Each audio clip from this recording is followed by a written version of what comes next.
Good afternoon, everybody. Thank you all for being here, and thank you, my colleagues, which we're still waiting for some of them to show up.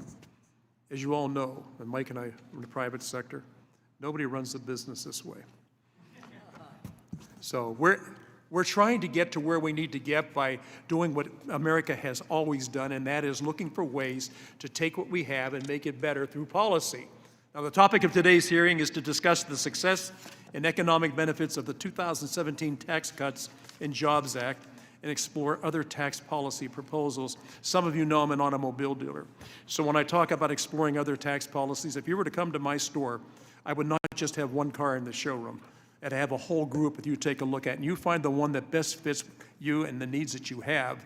So I think that everything we do, we need to look at the private sector and look at success and see what we can do to enhance that success and make it even better. So today is going to be a really interesting meeting and an opportunity for us to hear different variations of what you think we should do.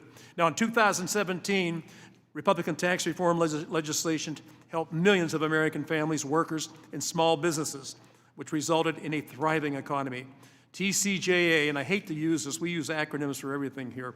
TCJA promoted a broad-based, low tax rate code, creating the foundation for record high tax revenues, record wage growth, and lifting millions of Americans out of poverty. Now, to highlight some of those facts and figures about this successful legislation, the first 2 years after TCJA, real median household income increased by $5,000. Exceeding income growth during the prior 8 years combined. On Main Street, small business deduction and TCJA created over $66 billion per year in tax savings for Main Street businesses. These policies created a strong foundation for U.S. economic growth and prosperity in our small businesses.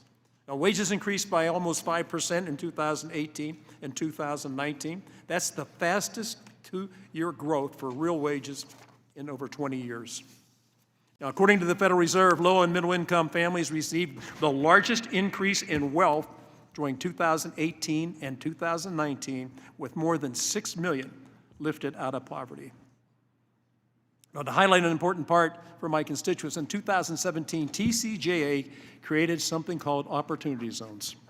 It was a bipartisan idea that has transformed communities across the country, especially in my home district of Erie, Pennsylvania. Now, with the right mix of hometown people and business leaders in the Erie Downtown Development Corporation, they hit the ground running in 2019, breaking ground in what was, at the time, the poorest zip code in America, 16501. That was hard for me to believe in Erie, Pennsylvania, that we would be the poorest zip code in America.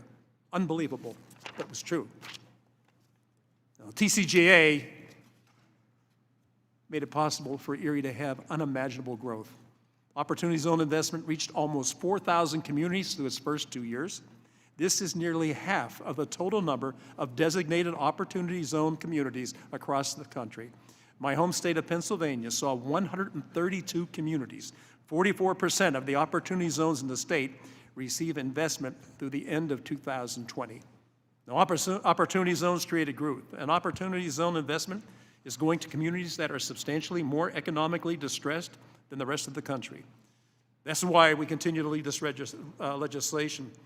I want to make a point about that too. You know, and I think we should all be aware, I would rather see private dollars go into an opportunity as opposed to taxpayer dollars.